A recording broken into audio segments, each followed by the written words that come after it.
नमस्कार दोस्तों, मेरे YouTube चैनल अरविंद थापा में आप सभी लोगों का स्वागत है।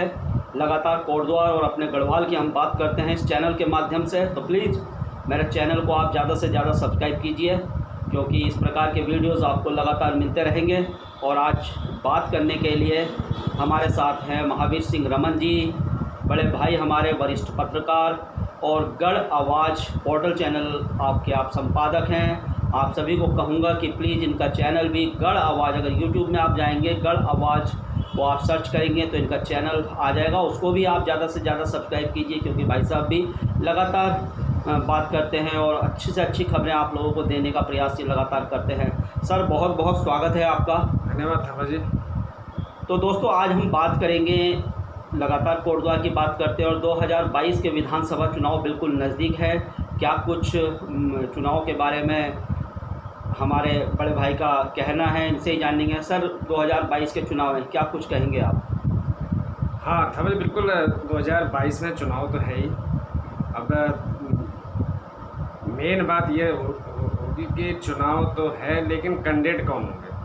अब जैसे कांग्रेस का तो एक स्तंभ है हमारे नेगी जी, विकास पुरुष हैं, वो कोटद्वार के और लोकप्रिय है, लोग उनको बहुत चाहते भी हैं। काम भी किया है उन्होंने। काम भी किया है उन्होंने बहुत, पिछली बार के जो शासन में उन्होंने बहुत अच्छा काम किया कोटद्वार में। लेकिन हाँ ठीक है, लोगों ने दोबारा से उनको नहीं स्वीकारा, होता है, राजनीति है। क्योंकि पिछली बार हर हर मोदी घर घर मोदी, हाँ कुछ मोदी लहर भी थी। फिर आप हरक सिंह रावत जी की बात करो तो हम उनकी भी बुराई नहीं करेंगे, क्योंकि वो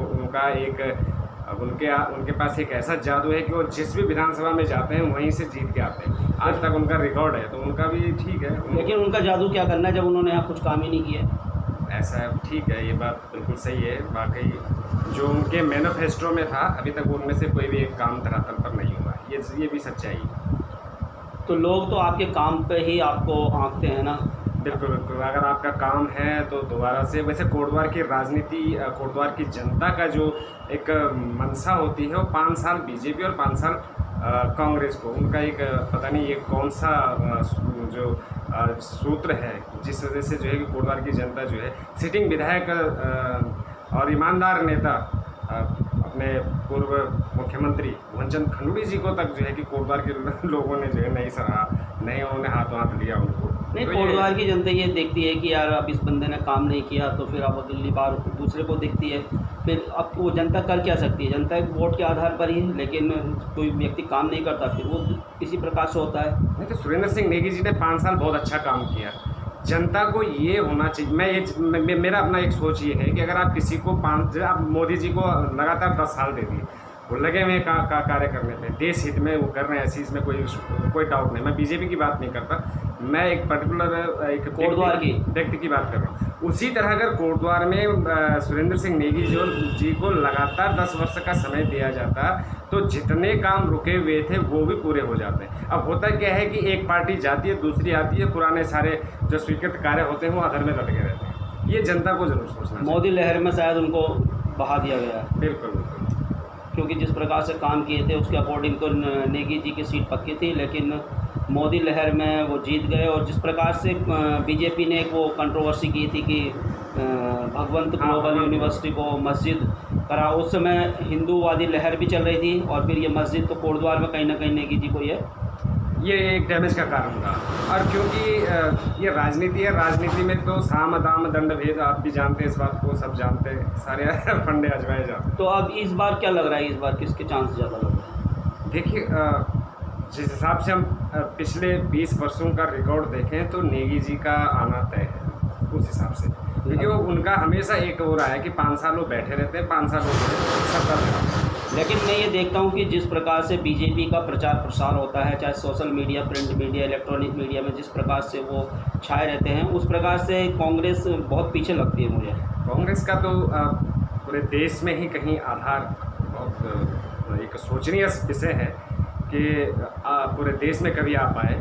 लेकिन मैं उत्तराखंड की बात भी नहीं करता, उत्तराखंड की भी नहीं करता, लेकिन कोटद्वार विधानसभा सीट की मैं जहाँ तक मेरे को मैं अपना एनालिसिस बताऊं तो हो सकता है। और अगर हरक सिंह रावत दोबारा चुनाव लड़ते हैं तो फिर थोड़ा सा दिक्कत तो है। बीजेपी के पास अगर हम कोटद्वार की ही छोटे स्तर पे बात करें, कोटद्वार पे ही बहुत बड़ी टीम है, मंडल अध्यक्ष और जिस प्रकार से नगर अध्यक्ष, बहुत बड़ी टीम इनके पास है। अगर कांग्रेस में देखा जाए तो ऐसा कुछ भी नहीं है।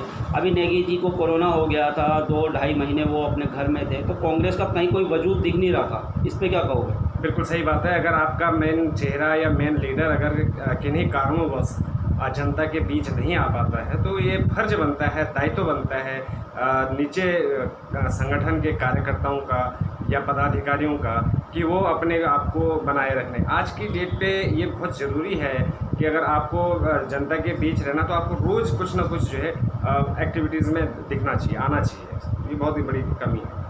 अगर इस बार बीजेपी की बात की जाए तो किसको लग रहा है कि क्या किसको टिकट मिल सकता है? अब देखिए, वैसे तो जिस तरह से हरक सिंह रावत जी की विगत 1 साल से मैं कहूँगा, 4 साल तो उनके वो दिखाई भी नहीं दिए, लेकिन 1 साल से वो नज़र आ रहे हैं कोटद्वार विधानसभा में और बहुत कुछ कर भी रहे हैं। अभी कल उनको ऊर्जा मंत्रालय मिला, उन्होंने जो है कि 100 यूनिट जो है फ्री का वो किया और सरचार्ज भी उन्होंने अक्टूबर तक के लिए बढ़ा दिया है। खुद मैंने भी न्यूज़ लगाई, आपने भी लगाई और बहुत अच्छी बात है। कहीं ना कहीं जो है कि लोगों के बीच लोगों की मनसा, लोगों की मेंटलिटी को भांप कर उसको उस पर प्रहार करना, तो वो कहीं ना कहीं असरदायक होता है। और ये जो उन्होंने करा है ये बहुत बढ़िया काम किया है कि बिजली, क्योंकि हर आदमी चाहता है कि आम आदमी पार्टी दिल्ली में इसी पे आई कि बिजली पानी के बिल उन्होंने जो है माफ़ कर दिए, स्वास्थ्य सेवाएं, शिक्षा का स्तर बढ़ा दिया। यहाँ भी आम आदमी पार्टी जो है कि इसी जो है कि अपने विचारधारा पे चल रही थी, लेकिन कहीं ना कहीं आम आदमी, मैंने खुद उस न्यूज़ के लास्ट में कहा है कि हरक सिंह रावत खेल गए खेल और आम आदमी पार्टी का जो है बिगाड़ गए खेल। यानी कि उनका भी यही था, उनकी यही थी कि हम जो है कि 200 यूनिट बिजली का बिल जो है कि माफ़ करेंगे, तो इन्होंने 100 कर दी है। तो अभी अगर देखा जाए तो अगर टिकट की बात की जाए कोटद्वार में तो धीरेन्द्र सिंह चौहान जी भी हैं नंबर में। अगर आप कैंडिडेट की बात करते हैं तो धीरेन्द्र सिंह चौहान हो गए, आपके राजेंद्र अर्थवाल जी भी लाइन में हैं, आपके शैलेंद्र बिष्ट गढ़वाली जी भी लाइन में हैं और जो वर्तमान विधायक हैं हरक सिंह रावत जी तो हैं ही, और साथ साथ कहीं ना कहीं अनिल बलूनी जी का भी जो है कि यहाँ पर हस्तक्षेप चर्चा हो रही है, हो सकता है। और इसके बाद कैंडिडेट बहुत है बीजेपी के पास, लेकिन क्या कौन कब समय बताएगा कि टिकट किसको मिलता है। क्या पता हवाई कैंडिडेट अनिल बलूनी को भी ले आए। बिल्कुल हो सकता है, क्यों नहीं हो सकता है, प्रयास तो लगाया जा रहा है। लेकिन अगर हरक सिंह रावत जी लड़ते हैं तो मुझे तो लग रहा है कि उन्हीं को टिकट मिलना तय है। होना तो यही चाहिए, लेकिन हरक सिंह रावत जी को, वो कांग्रेस में थे तब भी और आज भाजपा में है तब भी, उनको हमेशा कहीं ना कहीं टारगेट के लिए दूसरी जगह भेज दिया जाता है।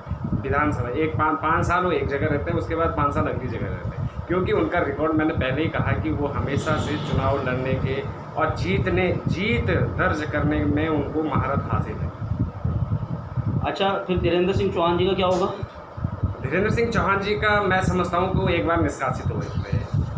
ये थोड़ा सा बात चल रही है बीजेपी में। बिल्कुल। और भाजपा की जो विचारधाराएं हैं वो कभी भी बागी और निष्कासित व्यक्ति को टिकट नहीं देते या उसके बाद यूँ कहिए कि कहीं भी मौका नहीं देते। और चुनाव उन्होंने लड़ना है, चुनाव तो धीरेन्द्र चौहान लड़ेंगे, क्योंकि अगर उनको बीजेपी से नहीं मिलता है तो मुझे अपने सूत्रों से यह भी जानकारी मिलेगी कि कहीं ना कहीं धीरेन्द्र चौहान को जो है आम आदमी पार्टी भी अपनी ओर खींच रही, यूकेडी भी अपनी ओर खींच रही। लेकिन अगर धीरेन्द्र चौहान चुनाव लड़ते हैं किसी और दल से या निर्दलीय और इधर से हरक सिंह रावत या दूसरा बीजेपीएन कोई होता है, तो कहीं ना कहीं बीजेपी के टिकट नहीं, अगर धीरेन्द्र चौहान बंटवारा होगा। अगर धीरेन्द्र चौहान निर्दलीय लड़ते हैं और इधर से भाजपा का कोई भी पर्सन उठता है, चाहे हरक सिंह डॉक्टर साहब को ले लेते हैं या किसी अन्य कोई भी नया आता है, तो वहाँ तो भाजपा की वोट वितरित होगी, तो नेगी जी का रास्ता साफ है। वही जो आपको लग रहा है कि जो मेयर का जो चुनाव हुआ था वही गणित एक बार फिर बन जाएगी। बिल्कुल वही का ये लग रहा है इस बार से। और इस बार आम आदमी पार्टी की रेस में है, उत्तराखंड क्रांति दल की रेस में बिल्कुल सामने है। लेकिन अभी कोटद्वार में ऐसा कुछ दिख नहीं रहा आम आदमी पार्टी और उत्तराखंड क्रांति दल। नहीं, देखिए बहुत समय लगता है किसी भी पार्टी को अपना एक अस्तित्व किसी भी विधानसभा या राज्य में बनाने के लिए। अभी तो आम आदमी पार्टी का मैं समझता हूँ कि नहीं, लेकिन फिर भी जिस हिसाब से आप समझिए यूकेडी का भी अगर 70 सीटों पे चुनाव लड़ने की बात कर रही है, लेकिन यूकेडी की कोई हलचल सामने, एकमात्र जो है कि महेंद्र सिंह रावत कभी कभी बीच बीच में यहाँ पर जो है कि आते रहते हैं लोगों के बीच, कभी कभी भी हाँ। मौसम बरसात की तरह बरस जाते हैं। लेकिन आम आदमी पार्टी लगातार जिस हिसाब से कि अरविंद वर्मा जी हैं, राजेंद्र जजेड़ी हैं, नंदकिशोर जखमोला जी हैं, ये कहीं ना कहीं लगे रहते हैं। लेकिन फिर मैं ये नहीं कह सकता कि इनकी जीत निश्चित है, लेकिन ये उठेंगे तो समीकरण। लेकिन ये जितने नाम हैं ठीक है, ये मेहनत कर रहे हैं, लोगों पर समस्याओं पे आ रहे हैं, लेकिन ये इससे नाम नहीं दिख रहे कि ये कुछ क्रांति ला देंगे या कुछ, ऐसा तो कुछ नहीं है। नहीं, ऐसा नहीं। देखो, उत्तराखंड में दो चीज़ें, दो ही पार्टियां सफल हैं। जब आपने उत्तराखंड आंदोलन और उत्तराखंड की पृथक राज्य की मांग करने वाली यूकेडी को ही जो है उत्तराखंड की जनता ने नकार दिया, तो अन्य दलों का तो बहुत बड़ी मशक्क़त उनको करनी पड़ेगी। यहाँ पर बहुत बड़ा संघर्ष है उनके लिए, और अभी ये नहीं कि इसी वर्ष नहीं, उनको अभी कई बार आगे शो मिलेगा। और उत्तराखंड का मैं जैसे कह रहा था कि उत्तराखंड में तो दो ही पार्टियां जो है हमेशा अभी भी 21 वर्षों की राज्यकाल में राजनीति में भी देखा गया है, आप भी देख रहे हैं, भाजपा और कांग्रेस के सिवा तीसरा आना बहुत टफ हो जाए। तो ये एक छोटी सी डिबेट थी हमारी कोटद्वार विधानसभा के विषय में, और जो भी बातें हमने कही है, जो पत्रकारिता के माध्यम से हम लोगों ने जाना, जो लोगों से हमने बात फीडबैक ली है, या जो राजनेताओं से हम बात करते हैं, उसके आधार पर हमने अपनी ये राय रखी है, और निष्पक्ष राय लगातार हम अपनी रखते रहेंगे।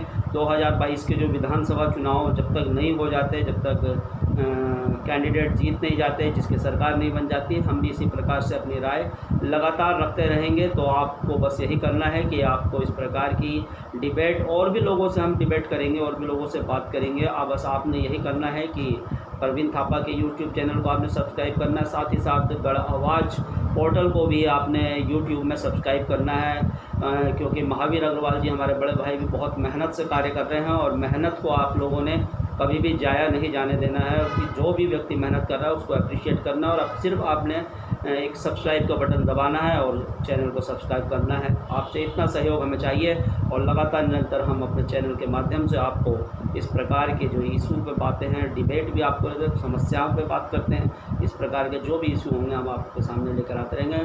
सर, बहुत बहुत धन्यवाद आपका समय देने के लिए, और आपका भी, आप चैनल को सब्सक्राइब कीजिएगा, वीडियो को ज़्यादा से ज़्यादा देखिएगा, व्यूज़ दीजिएगा, साथ ही साथ कमेंट भी ज़रूर कीजिएगा, अपनी राय भी ज़रूर दीजिएगा कि आप लोग क्या राय रखते हैं। शायद कहीं हम गलत हों, आप लोग अपनी राय से सुझाव दे सकते हैं, बता सकते हैं कि कहाँ क्या चीज़ है। तो इन्हीं सब शब्दों के साथ दोस्तों फिर मिलेंगे दूसरे वीडियो में, तब तक के लिए धन्यवाद। जय हिंद, जय भारत, जय उत्तराखंड।